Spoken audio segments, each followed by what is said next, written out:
श्रीगणेशाय नमः। अस्य श्रीरामरक्षास्तोत्रमन्त्रस्य बुधकौशिकऋषिः श्रीसीतारामचन्द्रो देवता अनुष्ठुपछन्दः सीताशक्तिः श्रीमद्हनुमानकीलकं श्रीरामचन्द्रप्रीत्यर्थे जपे विनियोगः। अथ ध्यानं ध्यायेदाजानुबाहुं धृतशरधनुषं बद्धपद्मासनस्थं पीतं वासोवसानं नवकमलदलस्पर्धिनेत्रं प्रसन्नं वामाङ्कारूढसीता मुखकमलमिलल्लोचनं नीरदाभं नानालङ्कारदीप्तं दधतमुरजटा मण्डनं रामचन्द्रम् इति ध्यानम्। चरितं रघुनाथस्य शतकोटिप्रविस्तरम् एकैकमक्षरं पुंसा महापातकनाशनं ध्यात्वा नीलोत्पलश्यामं रामं राजीवलोचनं जानकीलक्ष्मणोपेतं जटामुकुटमण्डितं सासीतूणधनुर्बाणं पाणिं नक्तं चरान्तकं स्वलीलया जगत्त्रातुम् आविर्भूतम् अजं विभुं रामरक्षां पठेत् प्राज्ञः पापघ्निं सर्वकामदां। शिरो मे राघवः पातु भालं दशरथात्मजा कौसल्ययोदृशः पातु विश्वामित्रप्रियश्रुति घ्राणं पातु मखत्राता मुखं सौमित्रिवत्सलः जिह्वा विद्यानिधिः पातु कण्ठं भरतवन्दितः स्कन्धौ दिव्यायुधः पातु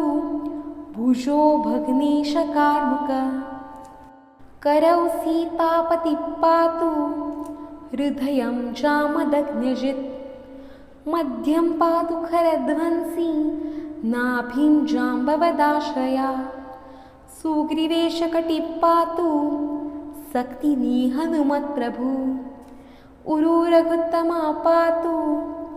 रक्षः कुलविनाशकृत् जानुनी सेतुकृतः पातु जङ्घे दशमुखान्तकः पादौ विभीषण श्रीदः पातु रामोऽखिलं वपु एतां रामबलोपेतां रक्षां यः सुकृती पठेत् सचिरायुः सुखी पुत्री विजयी विनयी भवेत् पातालभूतलव्योम चारिण छद्मचारिण न द्रष्टुम् अपि शक्तास्ते रक्षितं रामनामभिः रामेति रामभद्रेति रामचन्द्रेति वा स्मरन् नरो न लिप्यते पापै भुक्तिं मुक्तिं च विन्दति।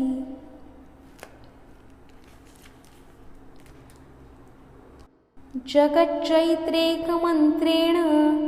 रामनाम्नाभिरक्षितं यः कण्ठे धार्येतस्य करस्था सर्वसिद्धया वज्रपञ्जरनामेदं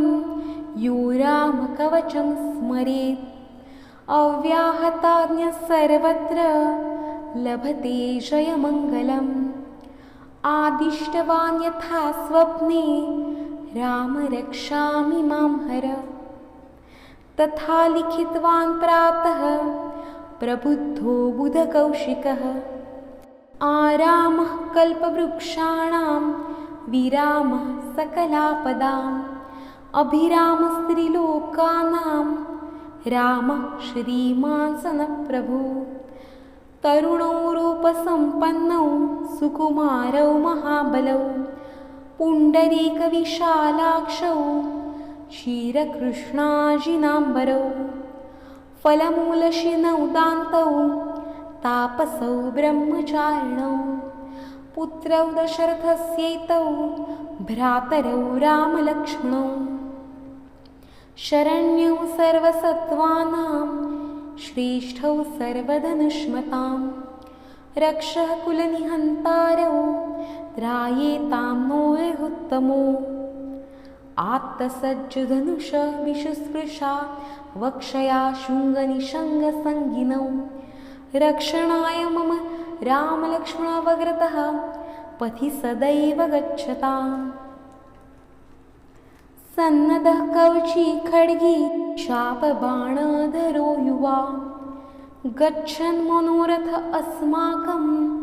रामः पातु स लक्ष्मणः रामो दाशरथी शूरो लक्ष्मणानुचरो बली काकुत्स्थः पुरुषः पूर्णः कौसल्येयो रघुत्तमा वेदान्तवेद्यो यज्ञेशः पुराणपुरुषोत्तमः जानकीवल्लभः श्रीमान् प्रमेयपराक्रमः इत्येतानि जपन् नित्यं मद्भक्तं श्रद्धयान्वितः अश्वमेधादिकं पुण्यं सम्प्राप्नोति न संशया रामं दुर्वादलश्यामं पद्माक्षं पीतवाससं स्तुवन्ति नामभिदिव्यैर्न ते संसारिणो नरः रामं लक्ष्मणपूर्वजं रघुवरं सीतापतिं सुन्दरं काकुत्स्थं करुणार्णवं गुणनिधिं विप्रप्रियं धार्मिकं राजेन्द्रं सत्यसन्धं दशरथतनयं श्यामलं शान्तमूर्ति वन्दे लोकाभिरामं रघुकुलतिलकं राघवं रावणारिं रामाय रामभद्राय रामचन्द्राय वेधसे रघुनाथाय नाथाय सीतायाः पतये नमः। श्रीराम राम रघुनन्दन राम राम श्रीराम राम भरताग्रज राम राम श्रीराम राम रणकर्कश राम राम श्रीराम राम शरणं भव राम राम श्रीरामचन्द्रचरणौ मनसा स्मरामि श्रीरामचन्द्रचरणौ वचसा गृह्णामि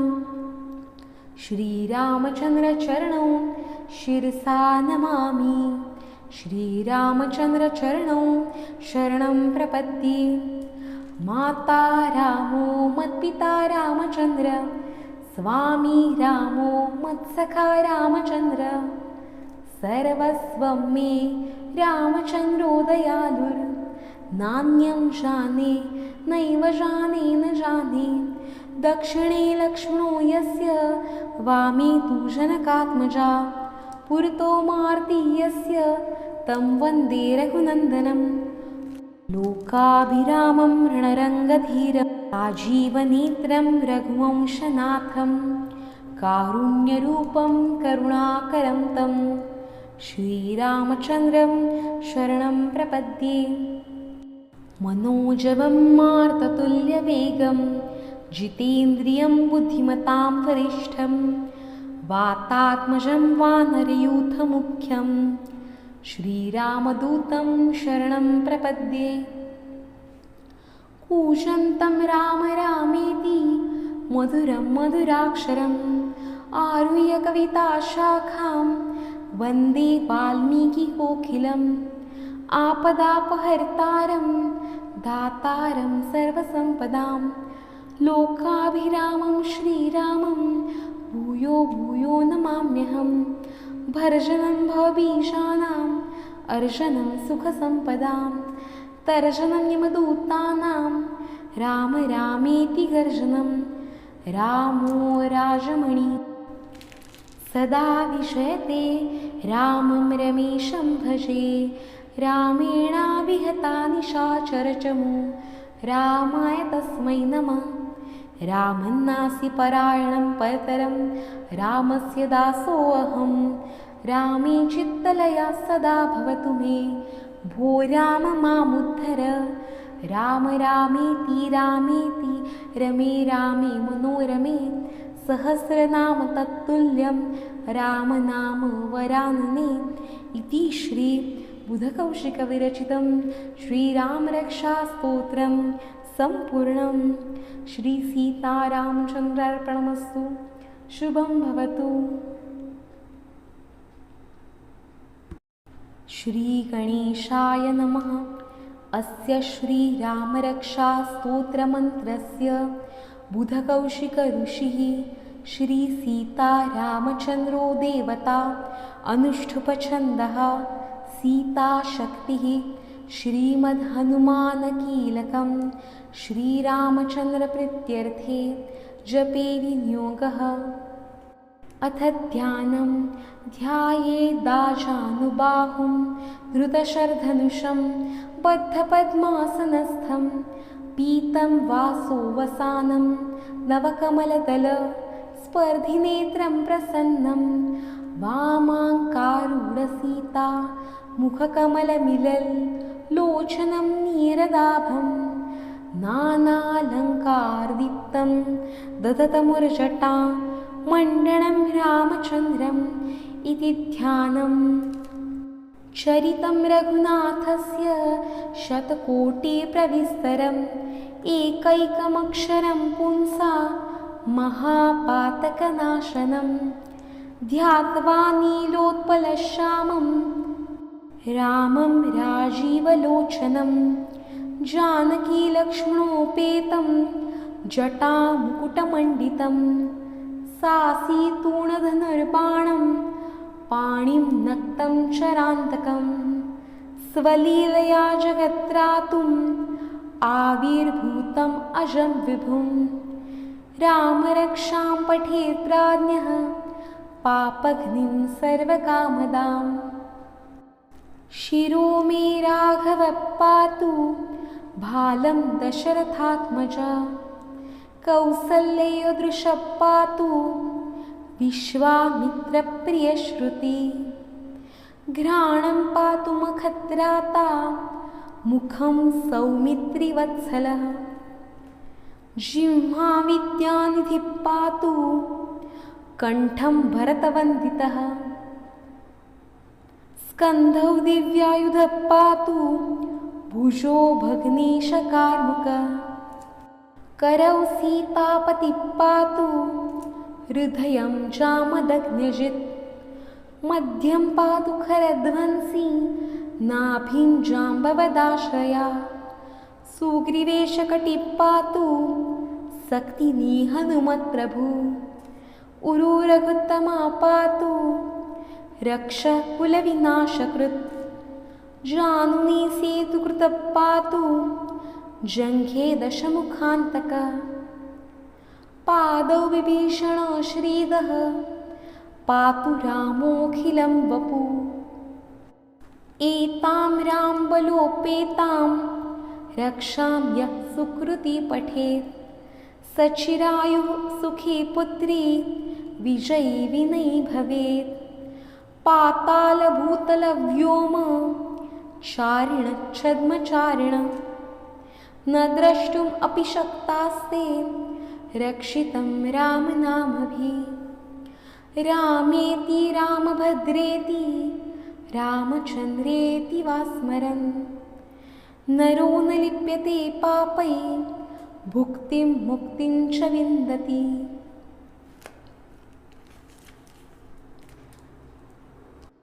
जगच्चैत्रेकमन्त्रेण रामनाम्नाभिरक्षितं यः कण्ठे धार्येतस्य करस्था सर्वसिद्धया वज्रपञ्जरनामेदं यो रामकवचं स्मरेत्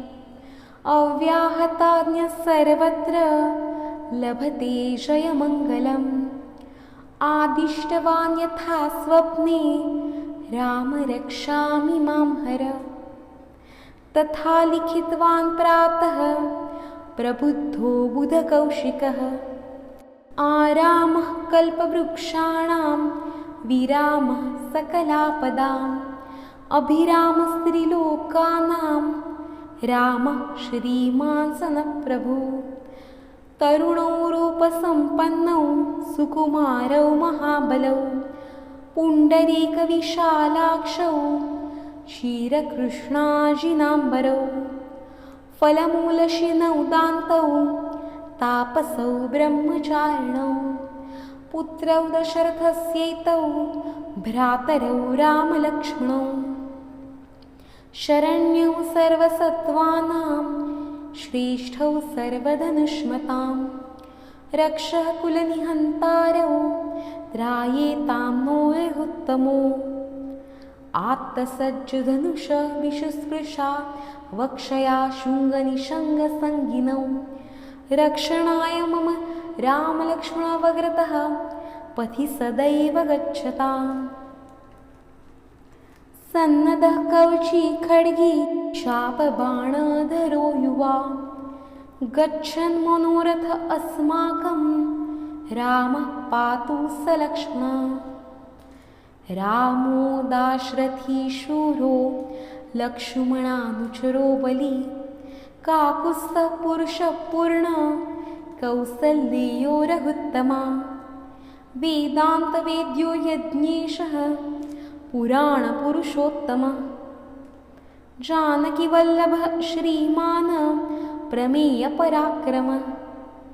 इत्येतानि जपन् नित्यं मद्भक्तं श्रद्धयान्वितः अश्वमेधादिकं पुण्यं सम्प्राप्नोति न संशया रामं दुर्वादलश्यामं पद्माक्षं पीतवाससं स्तुवन्ति नामभिदिव्यैर्न ते संसारिणो नरः रामं लक्ष्मणपूर्वजं रघुवरं सीतापतिं सुन्दरं काकुत्स्थं करुणार्णवं गुणनिधिं विप्रप्रियं धार्मिकं राजेन्द्रं सत्यसन्धं दशरथतनयं श्यामलं शान्तमूर्ति वन्दे लोकाभिरामं रघुकुलतिलकं राघवं रावणारिं रामाय रामभद्राय रामचन्द्राय वेधसे रघुनाथाय नाथाय सीतायाः पतये नमः। श्रीराम राम रघुनन्दन राम राम श्रीराम राम भरताग्रज राम राम श्रीराम राम रणकर्कश राम राम श्रीराम राम शरणं भव राम राम श्रीरामचन्द्रचरणौ मनसा स्मरामि श्रीरामचन्द्रचरणौ वचसा गृह्णामि श्रीरामचन्द्रचरणौ शिरसा नमामि श्रीरामचन्द्रचरणौ शरणं प्रपद्ये माता रामो मत्पिता रामचन्द्र स्वामी रामो मत्सखा रामचन्द्र सर्वस्वं मे रामचन्द्रो दयालुर् नान्यं जाने नैव जाने न जाने दक्षिणे लक्ष्मणो यस्य वामे तु जनकात्मजा पुरतो मारुतिः यस्य तं वन्दे रघुनन्दनं लोकाभिरामं रणरङ्गधीरं राजीवनेत्रं रघुवंशनाथं कारुण्यरूपं करुणाकरं तं श्रीरामचन्द्रं शरणं प्रपद्ये मनोजवं मारुततुल्यवेगं जितेन्द्रियं बुद्धिमतां वरिष्ठं वातात्मजं वानरयूथमुख्यं श्रीरामदूतं शरणं प्रपद्ये कूजन्तं राम रामेति मधुरं मधुराक्षरम् आरुह्य कविताशाखां वन्दे वाल्मीकिकोकिलम् आपदापहर्तारं दातारं सर्वसम्पदां लोकाभिरामं श्रीरामं भूयो भूयो नमाम्यहं भर्जनं भवबीजानाम् अर्जनं सुखसम्पदां तर्जनं यमदूतानां राम रामेति गर्जनं रामो राजमणि सदा विषयते रामं रमेशं भजे रामेणाभिहता निशाचरचमु रामाय तस्मै नमः।